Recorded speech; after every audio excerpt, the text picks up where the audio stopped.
안녕하십니까. 신인견의 꽃방TV 데일리 디펜스입니다. 자, 오늘 아주 흥미로운 이야기 해드리겠습니다. 아주 있을 수 있는 그런 이야기 해드리겠습니다. 지금 사우디아라비아에 그 후티 반군의 드론 테러 때문에 사우디의 석유 2분의 1이 날아가 버렸죠. 세계 석유 가격이 19%나 올라갔다가 지금 조금 이제 다시 좀 내려가고 있는 중인데, 그 정도로 큰 일이 발생을 했고, 또 미사일들이 지금 잔해가 발견되고 있죠.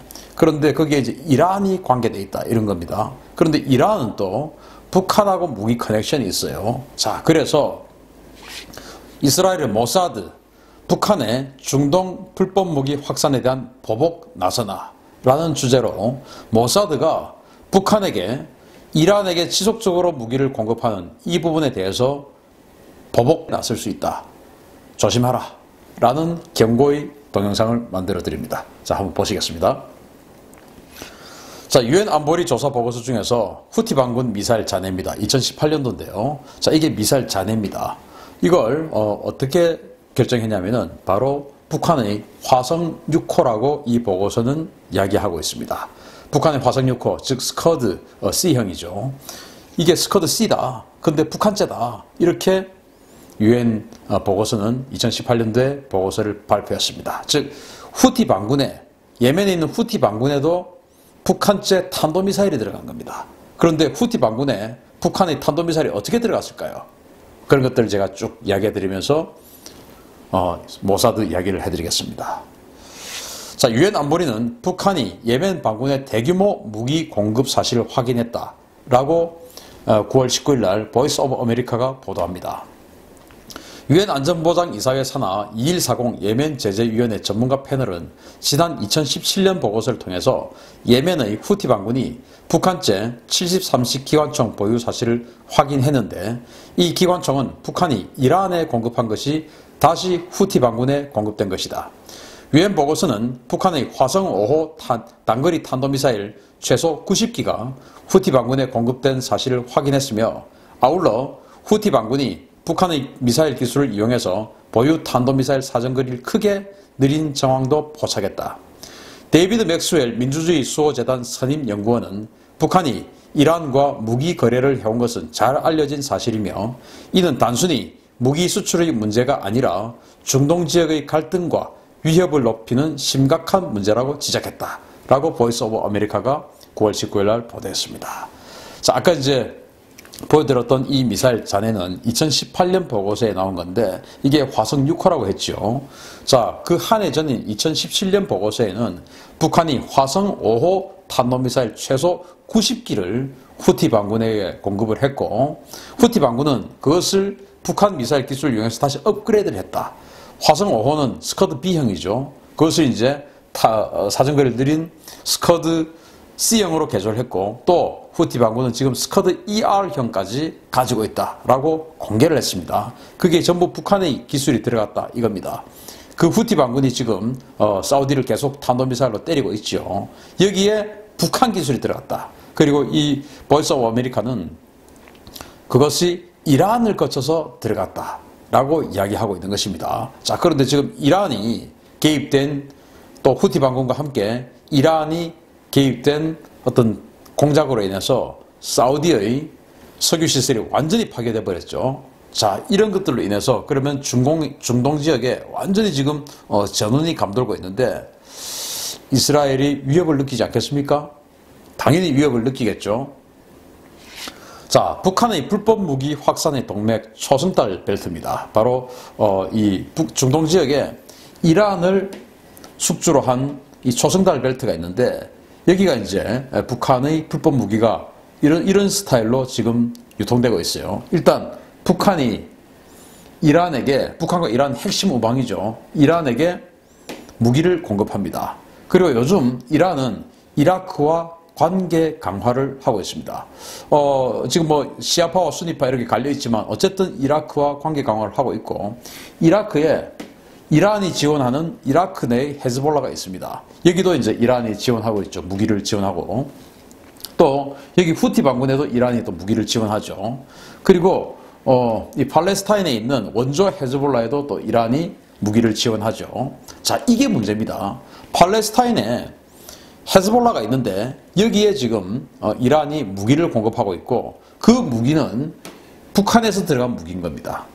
그리고 또 여기 레바논에 역시 무기를 지원하고 있고 이 레바논 역시 지금 현재 레바논 대통령은 헤즈볼라의 지원을 등에 업고 대통령이 된 사람이에요. 그래서 이 사람은 이 레바논 대통령이 역시 레바논 내에 있는 이 헤즈볼라에게 또 불법 무기를 지원하고 있다라는 의심이 있어요. 그 무기는 또 당연히 북한에서 들어온 것이죠. 그리고 이 레바논에서 역시 후티 반군으로 또 무기가 들어가고 있습니다. 자, 그럼 돈은 어떻게 되냐? 바로 이라크를 거쳐서 UAE를 거쳐서 북한으로 자금 세탁을 해서 북한으로 들어간다. 이게 지금 중동의 불법 무기 커넥션 초승달 벨트입니다. 자, 여기에 제가 여기 태극기하고 물음표를 왜 놨냐? 바로 지난 2017년 12월에 임종석 당시 비서실장이 여기를 방문했죠. 그리고 임종석 비서실장이 실장 마치고 이 지역에 UAE 특사로 임명됐지 않습니까? 자, 그런데 임종석 실장이 제가 지난 그 2월 달에 설날쯤에 보도해드린 동영상인데 여기 이런 것과 혹시 관련이 있지 않을까? 라는 그런 그 의혹을 제가 이야기했던 적이 있죠. 자, 여기 이제 이라크에 가서는 자금 세탁의 거의 주역으로 알려져 있는 왕세제를 만났고 또 여기 레바논에 가서는 불법 무기 중개의 거의 최고 책임자라고 할 수 있는 레바논 대통령을 만났습니다. 이게 전부 다 북한하고 지금 연계가 돼 있어요. 그리고 그 어떤 숙주는 지금 이란입니다. 자, 이스라엘 입장에서는 헤즈볼라로 이스라엘에 대해서 지금 지속적으로 테러를 하고 있는 이 헤즈볼라로 무기가 들어가고 또 이란이 어떤 능력을 강화하고 또 이런 것들과 이란과 다 연결되어 있는 시리아의 능력이 또 강화되고 하는 것들을 이스라엘 입장에서는 두고 볼 수가 없습니다. 그래서 저는 자꾸 이런 식으로 중동 지역에 북한제 무기가 개입되어 있는 상황에서의 각종 공격, 테러 이런 것들이 일어나면 결국은 모사드가 북한을 칠 수 있다라는 그런 가능성을 제기를 하는데 실제 모사드가 북한을 쳤던 그런 적이 있는 것으로 여러 가지 지금 정황이 알려져 있죠. 자, 일단 중동 곳곳에서 발견되는 북한제 무기를 한번 보겠습니다. 그 모사드가 북한 지역에 했던 공작은 나중에 알려드리겠습니다. 북한제 불법 무기를 한번 보겠는데요. 아까 이제 유엔 보고서에 나와 있던 그 73식 기관총입니다. 이게 73식 기관총이고 이것뿐만 아니고 소총 그리고 탄약 아주 많이 지금 유통이 되고 있죠. 그리고 북한산 대전차 미사일인 불셋2 미사일도 지금 헤즈볼라가 직접 운영을 하고 있습니다. 이게 헤즈볼라 대원이 북한제 불셋2 대전차 미사일을 지금 운영하고 있는 사진입니다. 아주 선명하게 찍혀 있죠. 그리고 또 역시 이 헤즈볼라가 하마스 이런 것들이 이제 가자 지구에서 이스라엘로 들어가는 쪽에 땅굴을 팠는데 거기다 무기 갖다 놓고 이제 테러를 하는 것이죠. 그 땅굴을 북한 기술자들이 와서 전문가들이 와서 파주고 기술을 제공했다. 또 장비도 제공했다. 이제 이런 내용이 있었지 않습니까?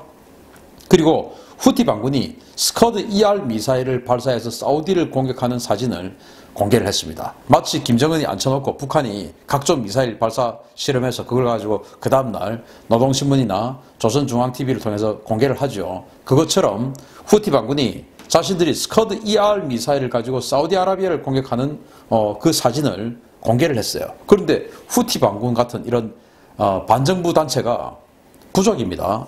이 반정부 단체가 어떻게 스커드 ER 같은 탄도미사일을 가질 수 있을까요? 그게 바로 이란으로부터 공급을 받았고 이런 것들은 전부 북한에서 들어간 겁니다. 자, 북한이 이란에게 무기를 주고 그 무기가 후티 반군에게 탄도미사일로 가고 또 이렇게 각종 중동 지역에 이런 식으로 무기와 기술이 유통되고 있고 그 돈은 UAE를 거쳐서 다시 북한에게 들어가고 자금 세탁을 통해서 이런 식으로 지금 유통되고 있는 것입니다. 그런 의혹이 있는 것입니다. 자, 불량 국가를 돕는 북한입니다. 불량 국가의 핵무장을 돕고 있죠. 자, 아까는 이제 이 재래식 무기를 보여드렸는데 이제 또 WMD 관련한 이야기입니다. 여기 보시면은 시리아의 알키브르 원자로인데 파괴됐죠. 2007년도에 이스라엘 공습으로 짓다가 파괴가 됐습니다. 이걸 북한이 기술과 건설 지원을 해줬습니다. 북한이 이제 핵에 지금 이 동네에서는 일가견이 있는 국가 아니겠습니까? 그래서 북한이 이 시리아의 알키브르 원자로의 기술과 건설 지원을 해주다가 2007년도에 이스라엘이 그냥 폭격해버렸죠. 그리고 또 북한이 역시 시리아의 바르자 화학무기 제조 시설을 지어주고 있었는데 작년에 서방 세계들이 미사일 대량으로 쏴가지고 박살내버렸지 않습니까? 여기 보니까 북한의 자재, 기술자, 아예 자재까지 북한에서 다 가지고 지고 있더라는 겁니다. 그래서 이 공습으로 인해서 그 북한 기술자들이 몇 명 죽었다라는 보도가 나왔죠. 북한 기술자들이 여기 있었어요. 그래서 그 폭격으로 인해서 북한 사람들이 죽었다라는 겁니다. 그리고 또 이란의 샤하브 중거리 탄도미사일인데 이 샤하브 미사일 생긴 거 보십시오. 노동미사일하고 똑같이 생겼습니다. 바로 노동미사일의 이란판 미사일입니다. 그래서 북한이 이란에게 샤하브 미사일을 비롯해서 중거리 탄도미사일을 개발하는 기술과 부품을 지원해서 이란이 중거리 탄도미사일 발사 능력을 가지게 되는 결정적인 공헌을 한 게 북한입니다. 자, 그러면은 이런 중거리 탄도미사일을 가지고 뭐 할 수 있겠습니까? 사우디도 공격할 수 있겠고 이스라엘도 공격할 수 있겠죠. 이란이 중거리 탄도미사일 가지고 있는 것에 대해서 가장 긴장감을 가지는 나라는 아마 사우디아라비아와 이스라엘일 겁니다. 근데 사우디아라비아는 직접 지금 공격을 받고 있죠. 그러면 그 사우디가 공격받고 있는 모습을 보면서 이스라엘은 어떻게 생각할까요? 저게 우리에게 날아온다면? 이라는 생각을 당연히 하겠죠.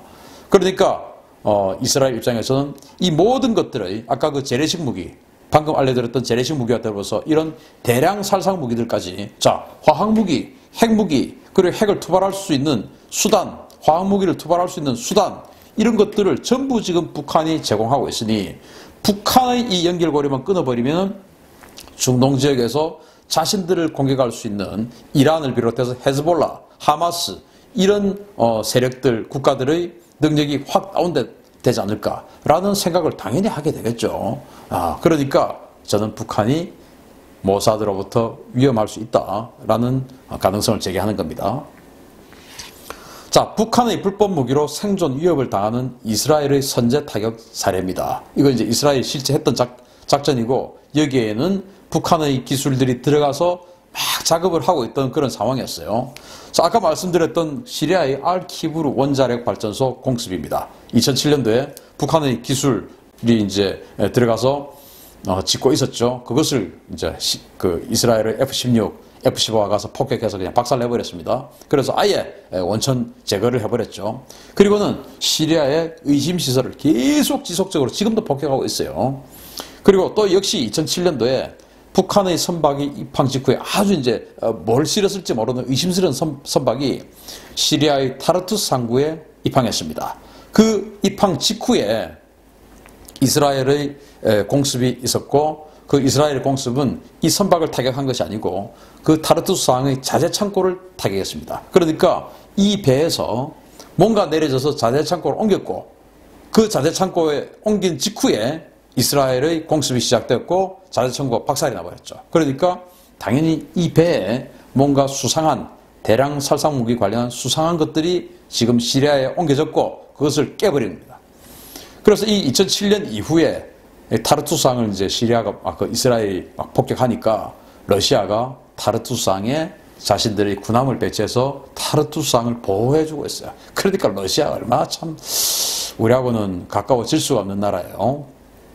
자, 그리고 가자 지구에 불법 땅굴 계속 파괴하고 있죠. 가자 지구에 이제 이 북한의 기술이 들어가서 기술자가 가서 기술 지도를 하고 그렇게 해서 지금 땅굴을 파서 이스라엘을 공격하려고 만든 이 이스라엘로 들어온 땅굴. 뭐 우리나라에도 땅굴들 많이 있는데 그런 기술들 땅굴 파는 데는 또 북한이 1인자 아닙니까? 그래서 그런 것들 지속적으로 지금도 파괴하고 있죠. 그리고 이거는 2011년도 작전인데요. 이란의 비드간의 시설 폭발 사건입니다. 이건 뭐냐면은 이란이 그 고체 연료, 탄도미사일의 고체 연료를 제조 개발하는 그런 시설인데 이걸 2011년도에 파괴를 해버렸어요. 파괴를 했는데 이건 공습이 아니고 갑자기 폭발이 일어나서 파괴가 됐습니다. 그런데 그 폭발을 한 사람을 이제 잡았는데 이란 사람이에요. 이란 사람인데 모사드에 협력하는 협력자입니다. 그래서 사형을 언도받았어요. 그래서 이제 내부에서 폭발을 일으켰고 그로 인해서 이스라엘이 세질 미사일을 만드는 것이 지연됐습니다. 왜? 고체 연료 공장이 파괴됐으니까. 그게 이제 모사드의 공작이었고 모사드의 협력자가 파괴시킨 겁니다. 그리고 또 있습니다. 2011년도에 이란의 핵 과학자가 제거됐습니다. 역시 이 이제 핵 과학자가 승용차를 타고, 이게 이제 프랑스제 푸조 승용차라고 합니다. 승용차를 타고 가다가 신호에 걸렸어요. 그래서 딱 서 있는데 오토바이 두 대가 쫙 와가지고 양쪽에서 뭔가를 딱 붙입니다. 딱 붙이고 갔어요. 가고 나서 9초 후에 폭발을 일으켜서 과학자가 죽었답니다. 그래서 많은 사람들이 이거 모사드가 한 일 아니냐라고 의심을 하고 있죠. 그래서 지금 보시면 2007년, 2011년 집중적으로 지금 이렇게 이스라엘의 작전이 벌어지고 있는데, 왜 이렇게 집중적으로 이 시기에 벌어지고 있는가, 그것도 제가 또 알려드리도록 하겠습니다. 이런 식으로 이스라엘은 자신들을 위협하는 이런 어떤 그 위협 징조에 대해서 가만히 있지 않아요. 그냥 가서 때려버리고 파괴해버리고 없애버립니다. 그걸 이제 모사드가 다 하는 것이죠. 자, 여기 이제 1981년도에 이스라엘 총리인데 메나헴 베긴 총리라는 사람이 이렇게 이야기합니다. 공격은 최선의 방어다. 이게 이제 이스라엘의 베긴 닥트린이라는 건데, 공격은 최선의 방어다. 이 사람 노벨 평화상 받았어요. 어떻게 해서 평화상 받았냐? 이렇게 이야기합니다. 1981년도에 이스라엘은 이라크의 오시라크 원자력 발전소를 공습해서 파괴시켜버립니다. 바로 그 오시라크 원자력 발전소가 바로 이라크가 핵무기를 만드는 그 시설 아닙니까? 그걸 81년도에 그냥 파괴시켜버렸죠. 그 후에 이렇게 이야기를 합니다. 최우방 국가라고 하더라도 안보는 자국 이익 정책을 따를 수밖에 없기 때문에 결국 안보는 스스로 지켜야 한다. 정말 지당한 말이죠. 이스라엘은 고도의 정보력을 바탕으로 이스라엘 안보에 위협이 되는 요소를 사전에 파악하여 이를 선제적으로 제거함으로써 위협을 무력화시켜야 한다. 고도의 정보력, 즉 모사드를 활용한다는 말이죠. 나라들은 모기를 개별적으로 상대하기보다는 모기들이 생성되는 연못을 먼저 없애버리는 것, 그런 차단이 최선이다. 야, 정말. 아니, 연못에 그 모기들 이제 습지에 그 알 낳고 이제 거기서 막 생성되지 않습니까? 그 연못을 아예 제거해버리면, 없애버리면 모기가 없는데, 뭐 모기 한 마리 F킬러로 잡냐. 이거 아니겠습니까? 그러니까 아예 모기가 만들어지는 그 원천 소스를 그냥 없애버리면 된다. 핵무기 만들게 해가지고 핵무기 날아온 탄도미사일을 일일이 어떻게 다 막냐. 아예 핵무기 만드는 그 시설을 없애버리면 된다. 그리고 만들려고 할 때 못 만들게 그냥 족족, 만들고 있는 족족 없애버리면 된다. 이게 이제 이 백인 총리의 주장이었어요. 그래서 그 이후에 이스라엘은 당연히 이 사상을 따르게 됩니다. 그래서 백인 닥트린의 최선봉, 세계 최강 정보기관 모사드죠. 이 모사드는 이 모사드 마크인데 암살 전문팀인 키돈을 운영을 하고요. 이 키돈은 원래는 이런 팀이었어요. 이제 과거 독일이 그 유대인들을 많이 학살했지 않습니까? 그래서 유대인을 학살하는데 관여했던 독일인을 전문적으로 암살하는 그런 집단이었어요. 그걸 이제 지금은 그런 일도 함과 동시에 이스라엘의 어떤 그 백인 닥트린, 그래서 위협이 되는 세력을 먼저 선제적으로 제거하는 그런 역할을 이 키돈이 맡고 있고요. 그리고 감청기술팀이 야호로민이라는 팀인데, 여기는 뭐 정말 우리 영화에 나오는 그런 각종 감청, 도청 뭐 이런 걸 통해서 키돈을 도와주죠.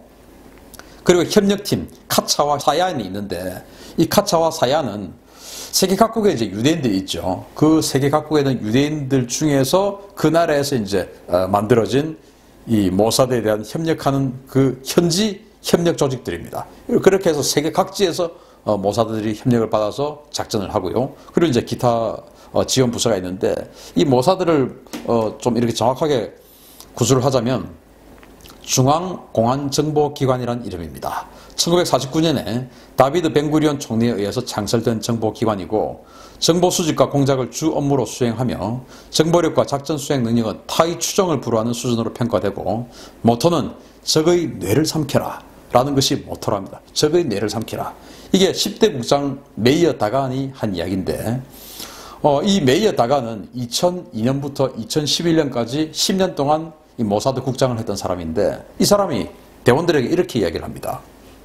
내가 전쟁에 직접 참전해봤는데, 이제 중동에는 부족들이 많지 않습니까? 참전해봤는데 어느 이긴 부족장이 진 부족장의 뇌를 갈라서 뇌를 꺼내서 먹더라. 그것은 뭐냐? 완전히 정신까지 지배한다는 말이다. 그러니까 너희들은 적에게 뇌를 꺼내지는 그런 패배자가 되지 말고 적의 뇌를 꺼내는 그리고 그 삼키는 그런 승리자가 되라. 그리고 적의 정신까지 지배하라. 이런 이야기를 했다고 합니다. 그래서 지금 이제 얼마 안 됐지만 지금 현재의 모토는 적의 뇌를 삼켜라. 그래서 이 사람이 2002년부터 2011년까지 10년간 국장을 했는데 아까 보여드렸던 각종 그런 사건들이 2007년, 2011년 이럴 때 많이 있었죠. 결국 이 사람이 주도가 되어서 이 사람 아주 강경하게 이제 했던 사람인데 주도가 되어서 했던 작전들이죠. 그리고 모사드가 했던 작전들을 이렇게 대표적으로 뽑아보면 이라크 핵물리학자 제거, 또 이라크의 바빌론건 책임자 제거, 시리아군 핵개발 책임자 제거, 이란 핵 관련 과학자 제거, 이란 미사일 기술자 제거, 검은 9월단 조직원 제거, 헤즈볼라 지도부 제거, 팔레스타인 지도부 제거, 외에 아주 많죠. 자, 이런 것들을 했는데 자, 이 10대 국장 메이어 다간, 적의 뇌를 삼켜라 라고 했던 이 메이어 다간의 재임 중에 북한에도 작전을 벌입니다. 바로 이겁니다. 한반도까지 확장됐던 모사드의 그림자입니다. 2004년도 용천역 폭발 사고죠. 용천역 폭발 사고 아시죠? 그 신의주 바로 옆에 있는 용천역에서 어마어마한 폭발이 일어났죠. 이게 뭐냐? 2004년도에 4월 20일 평안북도 용천군 소재 기차역에서 폭발한 대규모 폭발 사고입니다. 야작장에 있었던 질산 암모늄 비료와 열차의 유류가 불상의 이유로 폭발해서 반경 2km가 초토화되고 1,800여 명의 사상자가 발생한 사건입니다. 공식적인 사고 원인은 열차가 인근의 전신줄을 들이받아 발생한 단순 사고지만 해당 사고로 시리아 과학자 12명이 사망한 것으로 확인되면서 이스라엘의 사보타주 가능성이 제기됐습니다. 자, 이 용천역 사건이 발생했을 때 바로 용천역 사건이 발생한 직후에 이제 김정일의 열차가 중국을 방문해서 돌아오던 김정일의 열차가 용천역을 통과했죠. 그래서 많은 사람들이 김정일도 그랬습니다. 이건 나를 노린 거다. 우리도 다 그런 생각을 했죠. 우리 한국 언론들도 한국 국민들도 야, 이거 김정일 암살하려고 했구나. 야, 이 타이밍 조금만 맞았으면 김정일 죽었는데 이제 이런 생각들을 다 했지 않습니까? 자, 그런데 이 용천역 폭발 사고는 지금 김정일이 목표가 아니고 시리아 과학자 12명 이 사람들이 목표였고 김정일을 죽이기 위해서 한 사건이라면 실패한 사건인데 그게 아니고 이 시리아 과학자 12명을 죽이기 위해서 한 사건이었다. 그래서 이건 성공한 작전이었다 라는 평가가 나오는 겁니다. 왜냐? 바로 이 사람 때문입니다. 누구냐? 미국인 케빈 윌리엄 헌터입니다. 그러면서 캐나다인 제프 윌리엄 바칸입니다. 두 개의 이름을 가지고 있어요. 그리고 더 알고 보니까 사실은 이스라엘 사람이었습니다. 자, 미국인 케빈 윌리엄 헌터라는 이름으로 활동하고 동시에 캐나다 국적의 제프 윌리엄 바칸이라는 이름으로 활동을 하는데 이 사람은 캐나다 국적의 CCTV 기술자였습니다. 그런데 당시 2004년도에 탈북자들이 어마어마하게 발생했죠. 그래서 김정일이 야, 이 국경지역에 CCTV 설치하고 뭐 여하튼 이 국경지역 감시 기능 좀 강화해 해가지고 이제 입찰을 했고 거기에 이 제프 윌리엄 바칸 캐나다 기술자가 CCTV 설치해주러 그 기술자로 들어갑니다. 바로 용천역 폭발 사고 2주 전에 들어갑니다. 들어가는데 알고 보니까 이 사람이 나중에 말이죠. 2010년 아랍에미레이트 연합의 두바이에서 그 발생한 사건이 있는데 그게 바로 하마스 지도자 암살 사건이었어요. 그 주범은 여자인데 그 여자와 같이 활동하던 팀원 중에서 CCTV에 이 제프 윌리엄 바칸이 찍혀 있는 겁니다. 그리고 이 제프 윌리엄 바칸 현재 뉴질랜드에도 지금 현상 수배가 내려져 있어요. 네, 그래서 알고 보니까 모사드 요원으로 지금 판단되는 겁니다. 자, 그래서 이 사람은 그럼 왜 갔냐? 바로 여기에 시리아의 핵 과학자 12명이 타고 북한으로 들어가고 있었던 것입니다. 시리아 핵과학자들이 북한으로 들어가서 핵기술을 배우고 그것을 가지고 당시 시리아에 원자로를 짓고 있었지 않습니까? 그 교육을 받고 시리아에 가서 짓고 그래서 그 원자로 발전소를 2007년도에 폭격해서 없애버렸죠. 자, 그 원자력 발전소를 짓는 그 다 일환 중에서 기술자들이 미리 북한 가서 교육받고 또 가고 또 교육받고 가고 이런 사람들이었어요. 그러니까 그 시리아의 핵과학자, 시리아는 이스라엘과 국경을 마주하고 있는 바로 인접국이죠. 여기에 핵을 가지게 된다. 이건 이스라엘 입장에서 큰일 나는 거죠. 그래서 아예 저 핵과학자가 그 기술을 교육받아서 시리아에 가서 그 핵시설을 만드는데 도움이 되지 못하도록 원천적으로 그냥 제거해버리는 것이죠. 그래서 용천역 폭발 사고가 일어났다. 그러면 이게 사고 아니냐? 당시 이제 북한이 발표한 사고는 이런 식으로 이제 발표가 났는데 이게 말이죠. 우연에 우연을 여러 번 겹쳐 나오는 사건이에요. 자, 일단 기차가 갑니다. 자, 여기는 여러 가지 레일이 막 이렇게 거미줄처럼 얽혀있죠. 그래서 레일이 척척 움직여야 되죠. 그런데 레일이 안 움직인 거예요. 그래서 기차가 브레이크를 못 잡고 쭉 밀려갑니다. 밀려가서 전신줄을 들이받고 그 전신주가 우연히 넘어가가지고 질산 암모늄 이걸 때리고 거기서 합선이 버쩍버쩍 일어나고 그렇게 해가지고 그 유류가 폭발하고 그래서 나중에 완전히 그냥 반경 2km가 폭발했다. 이건데 이것은 우연히 몇 번이나 겹쳐서 일어나야 된다. 이거는 뭐 로또 확률보다 더한 것이죠. 그래서 이건 우연이 아니고 공작이다. 이렇게 판단하는 것입니다. 그래서 이거는 모사드 요원인 제프 윌리엄 바칸이 시리아 과학자를 죽이기 위해서 일으킨 공작이다. 그러니까 이스라엘은 자기네들에게 위해가 되겠다. 그러면 그냥 하는 겁니다. 그래서 제가 이런 말씀을 드리는 거예요. 자, 돈 때문에 이스라엘을 자극하는 북한. 그러다가 큰 코 다칠 수 있습니다. 자, 김정은 북한 국무위원장 여기에 언제 모사드가 작업을 할지 알 수 없습니다. 그래서 이란에 더 이상 불법무기, 대량 살상무기 공급하는 일 돈 때문에 그만두는 것이 좋겠다. 왜? 모사드가 지켜보고 있습니다. 그리고 그 불법무기가 지금 세계 경제를 들썩거리게 하고 있죠. 바로 사우디아라비아의 전유시설 폭파 때문입니다. 그래서 세계 이목이 집중되고 있습니다. 이스라엘도 당연히 집중할 겁니다. 집중되면 여기에 다시 작업 들어갈 수가 있습니다.